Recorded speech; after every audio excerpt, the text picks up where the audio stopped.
الرحمن الرحیم کتاب الورع شروع ہو رہی ہے، نیا چیپٹر ہے جس کے اندر ہمیں تقوی، پرہیزگاری اور نیکوکاری کے حوالے سے ترغیب ملے گی انشاءاللہ العزیز۔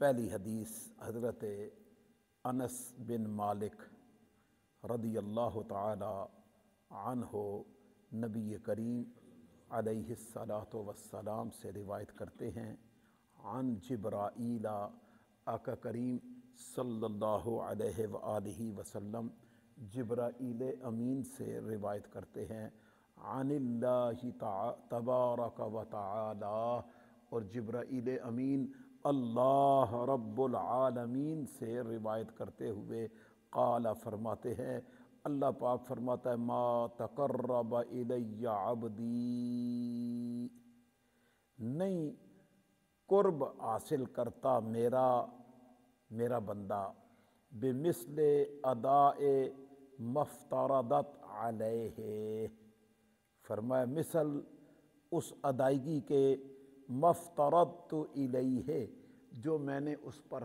فرض کیا ہے، اس ادائیگی کی مثل کے ساتھ اللہ نے فرمایا میرا بندہ میرا قرب حاصل کر سکتا ہے۔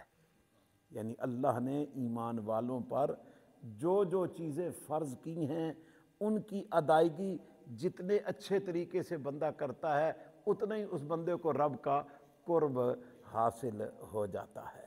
تو اس لیے رب کے فرائض کی ادائیگی میں کمزوری اور کوتاہی دکھانا یہ بڑی نالائکی ہے کہ اللہ نے جو فرض کیا ہے وہ ہر حال میں ادا کرنے میں ہی ہمارے لیے کامیابی ہے، اور اس کے چھوڑنے میں ہمارے لیے ناکامی ہے۔ اللہ اور اس کے رسول کی ناراضگی الگ، اور قبر اور قیامت میں اس کی سزا الگ۔ رب کے فرضوں کو ترک کرنے کی سزا بھی ہے، قیامت کے دن ہر اللہ کے فرض کو ضائع کرنے پر اللہ نے سزا رکھی ہوئی۔ اور کتنی چیزیں فرض کی ہوئی ہیں؟ 4 چیزیں۔ کتنی چیزیں فرض کی ہوئی ہیں؟ 4 چیزیں ہیں، جن میں 2 چیزیں امت کے ہر فرد کے لیے ہیں، نماز اور روزہ۔ نماز اور یہ 2 چیزیں امت کے ہر فرد کے لیے ہے، الا کہ کوئی بندہ مسافر ہو یا بیمار ہو، یا خواتین جو ہیں وہ اپنے ماہواری کے ایام سے گزر رہی ہوں تو ان کے لیے اس میں رخصت رکھی گئی ہے۔ لیکن عمومی طور پہ بالعموم غریب ہے کہ امیر ہے، وہ کوئی کمزور ہے یا بڑا طاقتور ہے، سب کے لیے نماز اور روزہ۔ ہر دن میں 5 نمازیں اور 3 وتر۔ 5 نمازیں فرض ہیں، 3 وتر واجب ہیں۔ جان بوجھ کے کوئی بھی نماز چھوڑنے پہ قیامت کے دن سزا ہونے والی ہے۔ کوئی بھی نماز آپ جان بوجھ کے چھوڑیں گے، آقا کریم نے فرمایا 80 سال کی سزا سنائی جائے گی۔ 80 سال ایک نماز، 10 منٹ خرچ نہیں ہوتے پڑھنے میں، اور نہ پڑھنے کی سزا بڑی سخت بیان کی گئی ہے۔ اسی طرح رمضان کے روزے، ان کی تو جزا اور سزا اللہ نے اپنی مرضی پہ رکھی ہے، نہ روزہ رکھنے کا ثواب بیان کیا ہے نہ سزا بیان کی ہے۔ فرمایا الصوم لی وانا اجزی بہ، روزہ میرے لیے ہے اور اس کا بدلہ اللہ فرماتا ہے میری ذات ہے، میں خود روزے کا بدلہ ہوں۔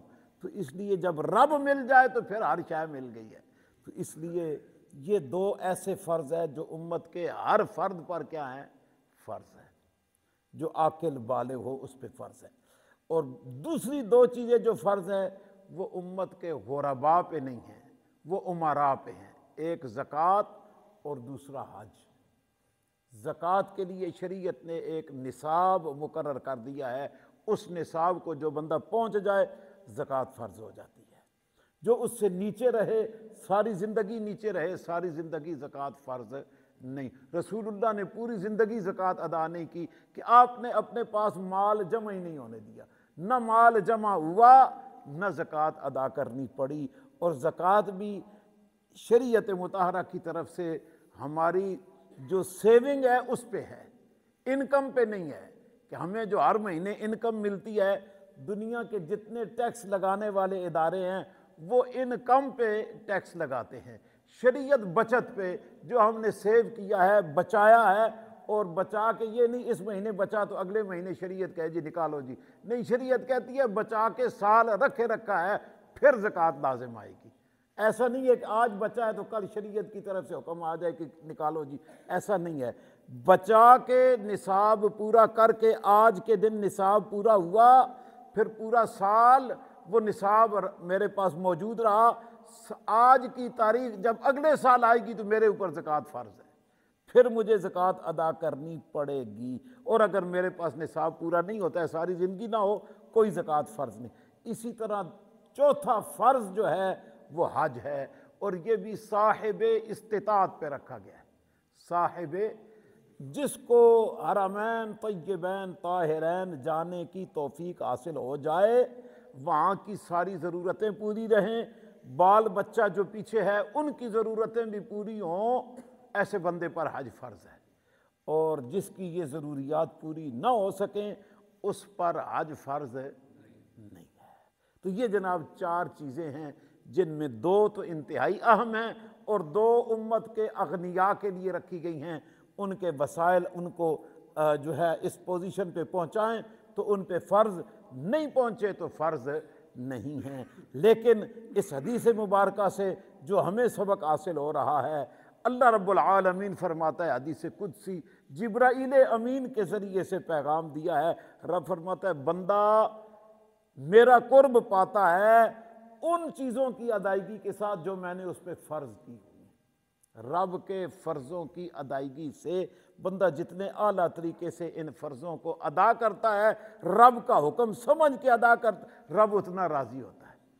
اب طبعی اعتبار سے باہر ٹھنڈ ہے، پانی گھر میں گرم ملا ہے نہیں ملا ہے، لیکن بندہ اٹھا، وضو کیا، اللہ کے گھر چل، یہی تو رب چاہتا ہے نا، یہی اس کے فرض کی ادائیگی ہے کہ رب اپنے بندے سے یہی چاہتا ہے کہ آرام کا وقت بندہ آرام چھوڑ کے اٹھ جائے اور اللہ کے حضور آ کے سربہ سجود ہو جائے، بس رب راضی ہو گیا، رب کا قرب نصیب ہو گیا، بس رب ہم سے یہی چاہتا ہے۔ تو اس لیے برادران اسلام، ہم پر اللہ نے جتنے فرض بطور فرض کے رکھے ہوئے ہیں انہیں مثل قرض کے سمجھنا چاہیے اور پوری محنت اور پوری کوشش سے ان کو ادا کرنا چاہیے، کہ اس سے بندہ اپنے رب کے قریب ہوتا ہے۔ اور رب کا قرب یہ سب سے بڑی نعمت ہے کہ بندہ اپنے رب کا قرب پا لے، اللہ کے قریب۔ ویسے تو وہ ایک لمحے کے لیے بھی ہم سے دور نہیں ہے، لیکن ہمیں اس کے قرب کی فیلنگز وہ عبادات کے ذریعے سے ہو سکتی ہے کہ میرا رب میرے قریب ہے، ورنہ وہ تو ہماری شاہ رگ سے بھی زیادہ قریب ہے۔ وَنَحْنُ أَقْرَبُ إِلَيْهِ مِنْ حَبْلِ الْوَرِيدِ فرمایا ہوا ہے نا اس نے کہ میں تمہاری شاہ رگ سے بھی زیادہ قریب ہوں۔ لیکن اس کی قربت کو فیل کرنا، محسوس کرنا، یہ تب ہے جب بندہ اس کے فرضوں کی ادائیگی اچھی طرح کرے اور نوافل پر بھی زور رکھے۔ بندہ نوافل کی ادائیگی میں بھی کمی نہ کرے تو پھر رب کا قرب حاصل ہوتا ہے۔ اللہ پاک ہمیں ورع اور تقوی میں جو اس کے کامل بندے ہوئے ہیں ان کی اتباع میں ہمیں بھی کمال کا ورع اور تقوی نصیب فرما دے۔ وما علیہ الا البلاغ المبین۔